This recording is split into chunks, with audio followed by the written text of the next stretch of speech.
बिस्मिल्लाहिर्रहमानिर्रहीम। अस्सलाम वालेकुम नाज़रीन, आप देख रहे हैं प्रोग्राम कड़वी बात और मैं हूं जुल्फ़कार बेग। नाज़रीन, ईरान अमेरिका जंग बंदी के जो असरात हैं वो पाकिस्तान समेत अब पूरी दुनिया में महसूस किए जा रहे हैं और ये मुस्बत असरात हैं। अगर हम इस जंग के हवाले से पाकिस्तानी मीडिया देखें तो बार बार ये जिक्र ज़रूर हुआ है कि पाकिस्तान ने बड़ा अहम किरदार अदा किया है और इसमें कोई दो राय है भी नहीं। इस जंग के बाद सफारती सतह पर पाकिस्तान को सबसे बड़ा चैलेंज दरपेश था, क्योंकि एक तरफ सऊदी अरब जिसके साथ हमारा दिफाई मुआहदा है उस पर मिसाइल गिर रहे थे, और दूसरी तरफ बिरादर इस्लामी मुल्क ईरान जो कि बैरूनी हमला आवरों की जद में था और रोज़ाना दर्जनों जो है वो अटैक हो रहे थे। इस दौरान पाकिस्तान की हुकूमत और पाकिस्तान के हुकूमती इदारों के जो सरबराहान हैं उन्होंने बड़े फूंक फूंक कर कदम रखा, और मैं समझता हूँ कि बहुत बड़ी सफारती जो कामयाबी है वो हासिल की, और न सिर्फ ईरान का एतमाद जीता बल्कि सऊदी अरब भी हमसे खुश रहा। लेकिन अगर हम इस जंग के हवाले से देखें तो एक बात को शायद इतना हाईलाइट नहीं किया गया या उसकी ज़रूरत महसूस नहीं की गई। ईरान ने जो ये कारनामा सरअंजाम दिया है और जिस तरह वो डट कर खड़ा रहा है, तो इसमें अल्लाह की मदद के बाद उसकी अवाम का किरदार है, क्योंकि ईरान के पास ना कोई ताकतवर बैरिया और ना फ़िज़ाइया इस काबिल थी कि वो अमेरिका और इजराइल का मुकाबला कर सकती।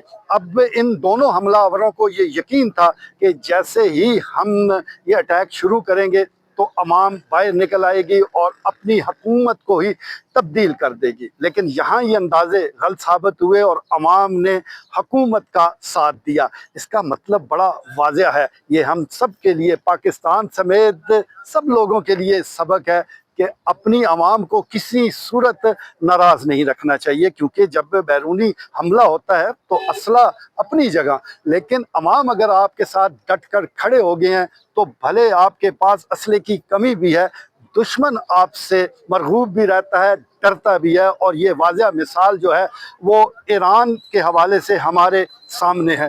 तो हम तो यही गुजारिश करेंगे कि इस नुक्ते को सब लोग अपने जहन में रखें कि अवाम को अपने से दूर हरगिज़ न करें।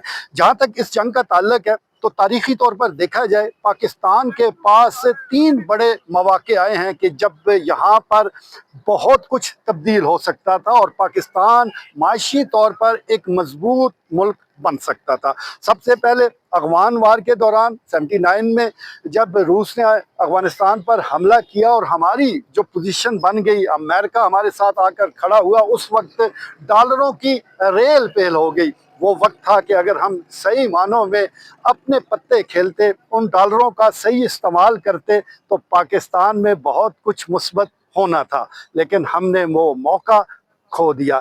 इसी तरह 9/11 के वक्त भी हमें दोबारा मौका मिला और उस वक्त बहुत डॉलर आए, बहुत पैसा आया, लेकिन वो मौका भी हमने खो दिया। दोनों मौके पर हमने सिर्फ जो ज़ाती तल्लुकात है उसको तरजीह दी, अपने ज़ाती तल्लुकात बनाए और कुछ ऐसे इक़दामात किए कि जिसका वक्ती ज़रूर फ़ायदा हुआ, लेकिन जैसे ही ये मामलात ख़त्म हुए, ये मसले हल हुए, तो हम कहीं के ना रहे और हमारी मैशत जो है वो डामाडोल होगी। और आज हम इस पोजीशन पे हैं कि अगर सऊदी अरब अपने 8 अरब डॉलर मांग ले या दीगर और ममालिक भी कहें कि हमारा पैसा हमें वापस करें, तो हमारे पास हमारे कौमी ख़जाने में बचता कुछ भी नहीं है।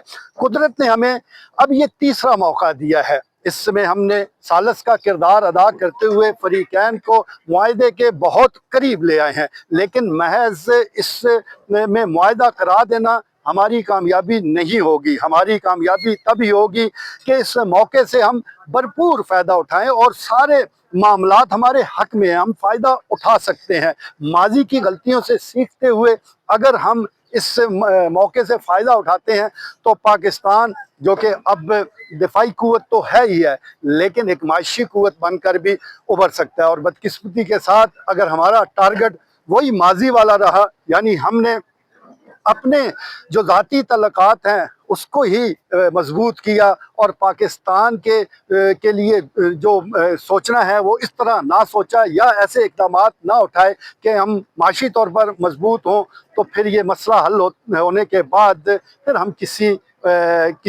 کسی حوالے سے کوئی زیادہ اہم نہیں دیں گے۔ تو ہم تو گزارش کر سکتے ہیں، التجا کر سکتے ہیں، درخواست دے سکتے ہیں کہ اس موقع کو ضائع نہ کیا جائے۔ پاکستان کو معاشی طور پر اپنے پاؤں پر کھڑا کرنے کے لیے یہ بہت بڑا موقع ہے۔ دفاعی ہماری پوزیشن اپنی جگہ وہ تو سب کے سامنے ہے، لیکن جب تک ہم مالی طور پر مستحکم نہیں ہوں گے تو ہم وہ مقام حاصل نہیں کر سکتے جو کہ پاکستانیوں کا ایک مقدر ہے، جو کہ پاکستانیوں کا ایک حق ہے۔